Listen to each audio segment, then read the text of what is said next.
by the Montana Television Network. Montana This Morning continues on Montana's News Leader. The Super Bowl isn't just about football, it's about the commercials. I'm Hannah Doba in New York to break down this year's Super Bowl ads, scores, and fumbles. And a Western Montana doctor gets a prison sentence for prescribing opioids. Coming up, how prescribing drugs got him into the trouble that he is and what's happening next in that case. 6:31 on this Monday after the Super Bowl. Chet Lehman, Missy O'Malley, Matt Elwell with you. Matt, kind of an interesting morning out there. That rain turned to February, and now roads are a little slick in places. Snow on top of it. That's exactly right, and it depends on where you are. We've been dealing with snow at the station. We had some rain in Belgrade. There's snow west of the divide. Bottom line, expect to see some slick roads on the way out to work this morning. Here's a look at what we have going on temperature-wise. Into the 20s, 30s out toward Ennis, but it does look like we're going to deal with scattered snow showers at times. You can see maybe a little bit of fog as well this morning trying to roll into Belgrade, so visibility is down. Feels like it's 12. Bundle up. Be sure to use a little extra time this morning. We're going to be dealing with slick roads, slick highways, slick mountain passes. We'll, of course, talk more in depth about that, of course, coming up in just a couple minutes. Thank you, Matt. Now 6:32, those icy roads not the only issue with the weather. Icy weather causing problems at Bozeman Yellowstone International Airport this morning as well. Here's a look at the airport right now. You can see on our iCam, may be able to see some of the ice on the tarmac there if you can see it through the snow. According to a tweet from the airport early this morning, the bigger problem is ice on the planes. Now, because of problems de-icing those aircraft, one flight that was due to leave last night delayed until 8:25 this morning. 3 other flights due to leave early this morning have been delayed until after 9. And one Alaska Airlines flight to Seattle been canceled altogether. Flights leaving after 8:45 this morning are still listed right now as on time. We'll continue to monitor that online and on air. Checking out some national news now. President Trump is weighing in on the Republican memo released last week that accuses federal investigators of going too far in their surveillance of a former Trump campaign employee. Today, though, Democrats will be fighting to have their version of the events made public. CBS's Hannah Doba has the latest. The House Intelligence Committee is expected to vote today on whether to release the Democratic rebuttal to the Republican memo released last week. The GOP memo accuses officials at the FBI and Justice Department of abusing their power by authorizing surveillance of a former member of the Trump campaign. President Trump reacted to that Republican memo via tweet by quoting a Wall Street Journal editorial. The FBI and Foreign Surveillance Intelligence Act appear to have been used to influence the 2016 election and its aftermath. This is unacceptable in a democracy. The president, though, left out this warning from the same editorial. Mr. Trump would do well to knock off the tweets lambasting the Mueller probe. Representative Adam Schiff, the Intelligence Committee's top Democrat, says the political nature of the memo is transparent. The goal here really isn't to find out the answers from the FBI.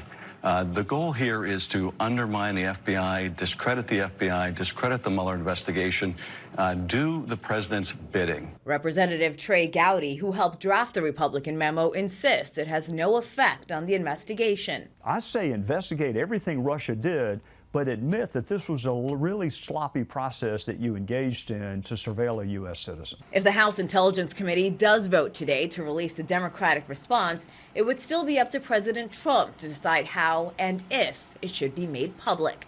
Hannah Doba, CBS News. Now, if that Democratic memo does get the thumbs up for release, it's expected to go to the Justice Department for redactions. President Trump would then have 5 days to block it.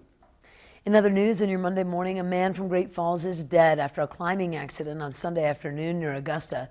A group of 5 people were ice climbing at Cataract Falls when one of them fell. First responders arrived on the scene at about 2:45 in the afternoon. Local rancher assisted with the equipment to evacuate the victim from that area.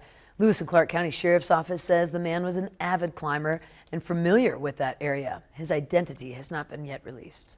In other Treasure State headlines, a man was attacked and robbed Friday night as he was walking into a Walmart store in Billings. Man walking into the store when 2 male suspects approached him. One of the suspects asked the man a question to distract him as the other suspect came up behind and hit him in the back of the head. The victim fell and was kicked before the suspect stole his wallet. Suspects were only described as male. No other descriptions provided. Police still looking for those suspects. No word on the condition of the victim.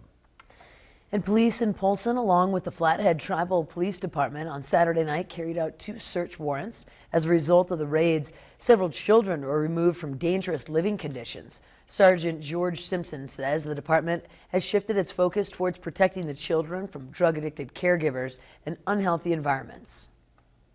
The youth of our community is the most important thing to us, and that's why we've kind of shifted our focus, at least for our department, from the war on drugs to focus on rescuing the children in drug houses and drug situations. Obviously, the war on drugs across the country, from our perspective, isn't really working the way we'd like to see it, so we've shifted the focus. Now, even though the goal is to remove the children from those unhealthy circumstances, Simpson said the last thing they want to do is to keep those families apart. Staying in western Montana, former doctor from Florence could be going to prison after being found guilty of nearly 24 felonies, including 2 counts of negligent homicide. The judge in the case said Dr. Chris Christensen was careless to the extreme with some of his patients. MTN's Augusta McDonald was in the courtroom and brings us this story. Even though Christensen was sentenced for the 22 felony counts he was found guilty of this fall, it doesn't mean that he's headed to prison right away. The former doctor receives 20 years in prison, with 10 of those suspended, but he will remain free on a $200,000 bond until the appeal process is over. Judge Jeffrey Langton, who has been presiding over this case since Christensen first went under investigation for overprescribing opioids in 2014, said that he did not think the former doctor was a flight risk or an immediate threat to the community. Just before handing down the sentence, the judge said he was reluctant to put Christensen with other inmates that you might find in a prison setting. I'm reluctant to put the defendant in a prison setting with the types of people that are there. On the other hand, that's really the only tool in my toolbox. Although 69-year-old Christensen did not make a statement, his attorney responded to some of the things he did say on record during the pre-sentencing investigation process, showing that he had no remorse for his actions and would, quote, do it all over again. But I will say on his behalf that I know he is deeply regretful for the deaths.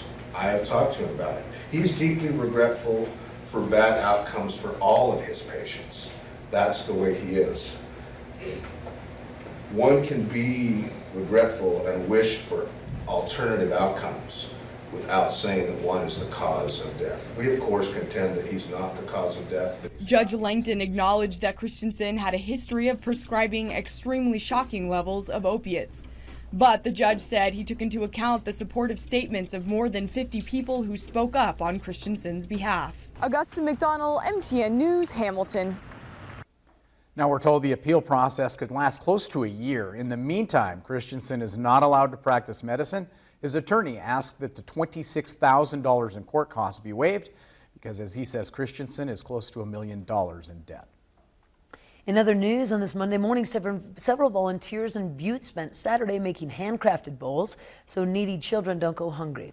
More than 40 people gave up their Saturday to throw bowls at Butte high schools for the 4th annual Empty Bowls charity event set for April. The volunteers plan to make 1,200 clay bowls, which will be sold at the Empty Bowls event that raises money for the Butte's Emergency Food Bank's backpack program that provides free lunches for school children over the weekends. It's unbelievable the volunteers that we get.